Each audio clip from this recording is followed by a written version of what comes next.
Good evening. This is Straight Talk with Eugene Chan. Our guest this evening is the chairman of the Hong Kong Productivity Council, Mr. Sunny Tan. Mr. Tan is currently a member of the Legislative Council, representing the Textiles and Garment Functional Constituency, and senior advisor to Lun Tai Holdings Limited, a leading fashion and lifestyle apparel and accessories manufacturer for which he has served for more than 2 decades. He is also Executive Deputy Chairman of the Federation of Hong Kong Industries and Executive Vice Chairman of the Hong Kong General Chamber of Textiles. We have invited Mr. Tan to tell us if Hong Kong industries are a thing of the past. Welcome, Sunny. Thank you, Eugene. Sunny, the Chief Executive's policy address was out last month, and he actually places quite a significant emphasis on the concept of new industrialization. It says to promote the industrialization and to do this by adopting an industry-oriented approach. So can you tell us more about what actually new industrialization is to the viewers? All right. In fact, Hong Kong does have industries, and but what we have been doing has been more relating to maybe the light industries, but less on the emerging industries. What the chief executives and the government is trying to do is to have a balance, applying technology, I&T, to our existing industries, as well as the emerging ones. And we are going into 2 directions. So how do we apply the upgrading technology support to bring up what we have and to develop the new ones? The new ones are more like maybe applied science, advanced manufacturing, advanced material, life science, so on and so forth. Right, when the CEO said new industrialization, it kind of give people an impression, that may not be correct, that all industries are gone. Then Hong Kong will now have totally different new industries. Is that correct? No. Because we always have demand because it comes from consumer. So when there's a consumer demand, we have an industry. We all still wear clothes, we all still buy toys, for example, right? So new industrialization means that we are trying to apply new technology. That is the first part. How do we use the I 4.0, Industrial 4.0, digitalization? How do we apply AI, artificial intelligence, and robotics? But at the same time, this is more on the technology element. But new industrialization also requires certain smart and clean or newness, green initiatives. So new industrialization needs the process to be cleaner, more sustainable, greener. So this is the key elements to be new industrialization. Right. With all that new sort of initiatives, is it going to be costing more to the industries themselves?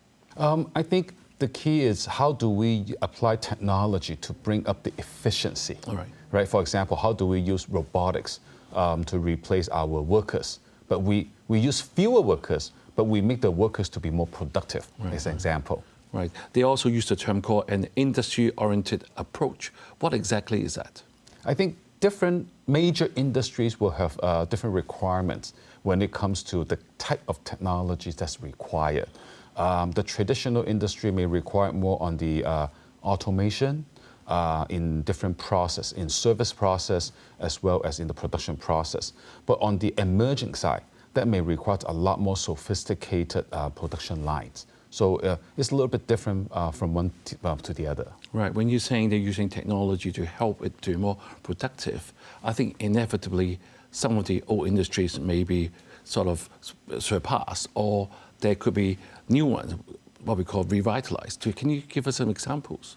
I think this is a very important process or natural progression for each industry. Take our example of textile apparel. I think in the past 100 years, the process continues to evolve and improve. Technology kept on being applied, but then there's still factories around. So maybe I can give you certain examples in this area.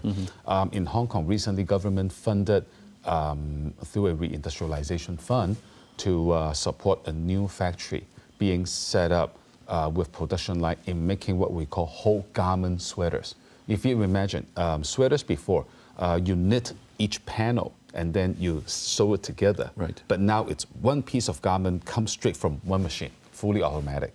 So this is an application of the digital technology and also certain robotics-related elements to produce. And the workers would not require to do a lot of the nitty-gritty work, but it's more about the supervision and also the maintenance of the entire shop floor. Mm-hmm. So, Chairman, leading Hong Kong PC at the moment, what exactly is your organization helping our government to this new industrialization? We carry a very important role in the policy address in promoting new industrialization. The reason it's HKPC, Hong Kong Productivity Council, we are serving as like a catalyst to industrial development. We are here to support the industry where we try to help to identify and to resolve pain points. Right. So as we are going through the new industrialization, we are helping different industry to see where are the pain points and how do we use technology, for example, to upgrade, to resolve that pain point so that we can move on to the new industrialization. But at the same time, for us to support the new industrialization, we need technology, we need people, because once we apply technology, we need to develop the people. And number three, where do they get the money to do that? So how do we support them to apply government fundings to make it working? Right. So do you have any primary focus areas under your direction with the Hong Kong PC at the moment? The key direction is we are really following the policy address in terms of the development of the key emerging technologies and emerging industries. Those are the key ones that we're working on. For example, we are working on a security device production company for 2 years already. Right. We are trying to help them to improve their workflow, applying additional robotics elements in there. Given the same factory size, we're able to double the capacity. But only capacity, but when it comes to output, there's even more. So that would be one example. But we also go back to the traditional industry. For example, there's a traditional Chinese medicine supplement company. Right. So we help them to revamp the entire production process. In the past, there's a lot of handwork. Okay, labor intensive, but now we put in production lines, automatically bottling, labeling. The labor went down by 90%, but right. Production output goes up. Right. So, Chairman, when you mentioned the term new emerging industries, I'm sure the viewers would say that sounds very exciting. But do we have that many new emerging industries in Hong Kong? I mean, are Hong Kong that innovative? Oh, yes, we do. A lot of times we hear a lot of very good I would say news from universities to say that we have a lot of different inventions, innovations. That is what we call from 0 to 1, the basic research. But in fact, we are also having have a very good, we call applied research. And the example of HKPC, we are the key driver in applied research to bring technology to the ground, to the market. And we have been supporting a lot of Hong Kong companies in Hong Kong and in Greater Bay Area, other cities in GBA, to upgrade their production facilities or their research capability. And that has been the core. And you will see more on the emerging side. You can see more in, for example, in the science park. There are a lot of factory space. We've been working with them very closely to bring up new facilities as well as upgrading certain facilities in the existing industrial areas. Right, Chairman, you know, the title of the show tonight is Are Hong Kong Industries a Thing of the Past? And seeing that you are enhancing public awareness, I've looked up your work, and then you were launching a TV mini-series coming up calling the Hong Kong Got Industries. So do you agree that most people in Hong Kong will feel that Hong Kong has no more industries, but now a time to sort of revitalize them? I would say Hong Kong does have industry to start with, and that has been a key pillar in the past couple of decades. But in the past 10 years, I would say, people might be more focused on the financial services, maybe into other services, professional services, and also maybe properties, tourism. But it doesn't mean that we did not have the industry side. The industrial development is there, but it has changed because the labor cost went up in China, in Hong Kong. So the production is really in the entire ASEAN country plus China, while Hong Kong is still serving as the main hub. What we are doing, we are providing industrial service. If we look at the service industry in Hong Kong, it takes up a big chunk of our GDP. Mm-hmm. But then within service, about 40%, it's from industrial service. And that, for FHKI, Federation of Hong Kong Industry and Hong Kong U, we did a survey. We did a research on it. It's about 40% of the service GDP accounted for with industrial. So it's there. And what we are doing now is we are reinventing ourselves. I mean, every couple of years we got to do make some big changes and to upgrade ourselves. So now we're at the pivotal point that we are applying technology. We are going into new industrialization to bring it up and to align our policy address direction and to align our country. I mean, from Beijing, the central government, there's also a new industrialization policy and direction. So we want to align, and HKPC, we are here to support. Right, Chairman, one last question before we go to the break. When you're talking about all this technology, you're trying to revitalize them, that means we're relying on the technology. Does that mean that we're going to have fewer jobs for our population, for workforce? I think it's more about switching to a higher value added job, because I think that has been evolving in the past decades. We just keep moving on.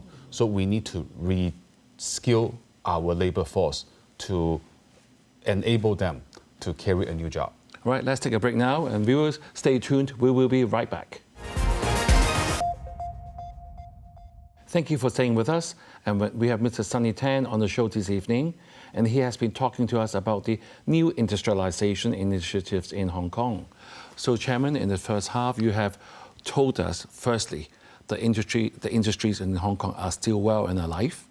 Then we are all trying to revitalize it and make it more efficient with the new INT. And you also talked to us about your initiatives with the Hong Kong PC. So I'm sure the viewers is going to ask you, if I'm having a small business or even medium size, how are we going to be approaching Hong Kong PC and get some assistance? I mean, it sounds that all the work you have said so far is going to cost a bit of money. What we see in the industry, it's we at the pivotal point where we need to reinvent ourselves, because we have been quite successful in the past, being a middle person, being in the front in liaising between the West and the East in the industrial side. But now we need to apply technology. But then when we go through technology, we need a few things. It's really the technology, the money, and the people. So HKPC, we are there to support, especially for, we call SME, small, medium enterprises. Right. So we have technology on hand. We don't really develop major technology. We try to identify technologies in the market so that we can do it fast, but with our own in-house technology to make it happen for the industry purpose. Number two, it's we train people how to do it. Number three, we work with them, with the government, to identify the right funding scheme. Because this is important, because the industry needs certain funding to upgrade. So we are there to provide our professional advice to them to identify the right areas to improve and to right funding and to train the people. Right. All the funding from the government, I mean, are there any private enterprises who are happy to invest? The funding is really from the government, primarily from the, we call ITIB, Innovation Technology Industry Bureau side. That is for the upgrading and the development of the emerging industries. On the private sectors, I would say that is more relating to maybe the VC investments. That's more on the science park, cyberport. They are the one to incubate, to nurture all these companies. I would say that our SMEs, in fact, it's a strong base of startups.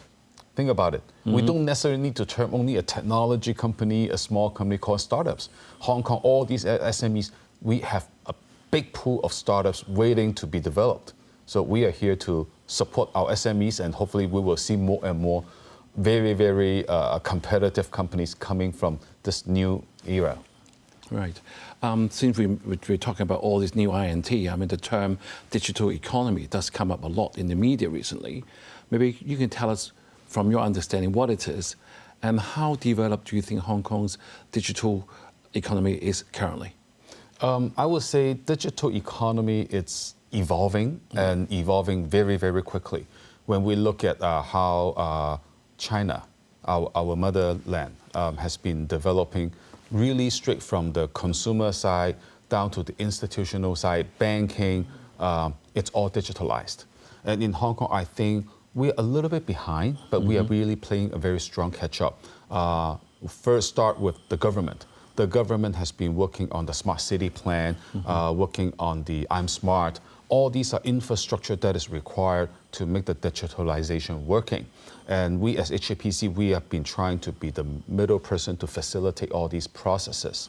At the same time, on the consumer front or the platform front, we are also working very closely with the key players, because I don't think we need to reinvent anything new, but we need to know where to apply, how to apply, and how do we bring our industry now, back to the industry, how do we bring our industry to adapt to the new way of the digital commerce or digitalization in business?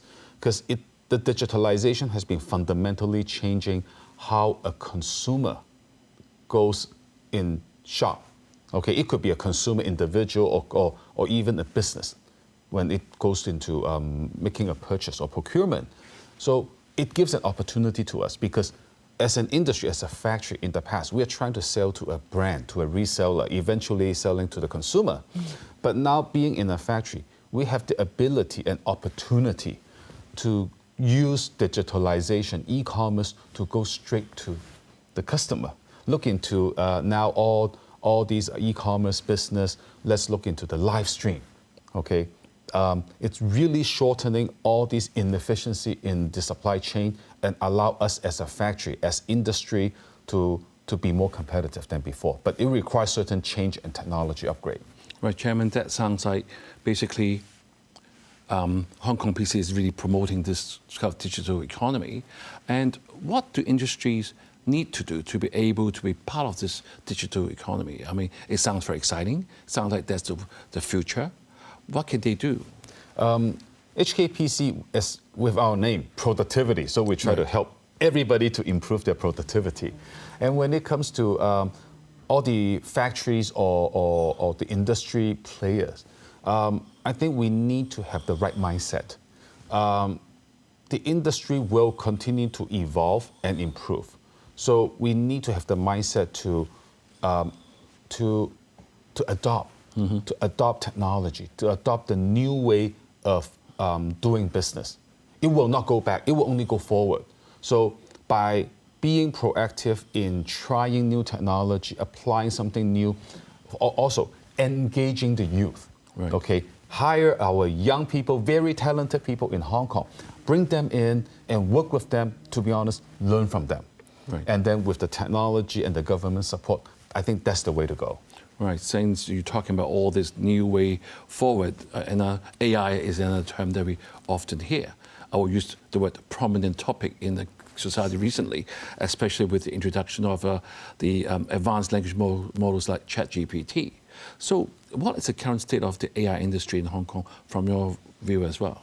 I think it's at the, I would not say infancy stage, but then we are catching up. We all know that, for example, some of the developed countries are much stronger, but then China is still not bad, making a very, very good progress. But for us in Hong Kong, I think we have to be very careful that we do have our own identity and mission, because we are under the one countries, two system. So as Hong Kong, we need to play a very proactive and important role in developing AI in the international arena, but at the same time, how do we work with China, our motherland, to develop our own version of AI? And now, to make it working, we need to have a few essential elements. So number one is, do we have enough power, okay, AI power, to support all these generative AI, for example? We need a lot of power. So the government has been taking the lead with industry to really make it happen. We see very good progress. So I'm quite confident with it. Number two, it's talent, okay? So I would say that with one country, two system, again, being in Hong Kong, we are able to attract a lot of good, very, very good, very prominent professors and academic and researchers to be in Hong Kong to make it happen. And number three, I would say that it's really the general application that we need to have across different industries to make it working, I would say that it is in progress. So I would say that we have some way to go, but we are heading the right direction.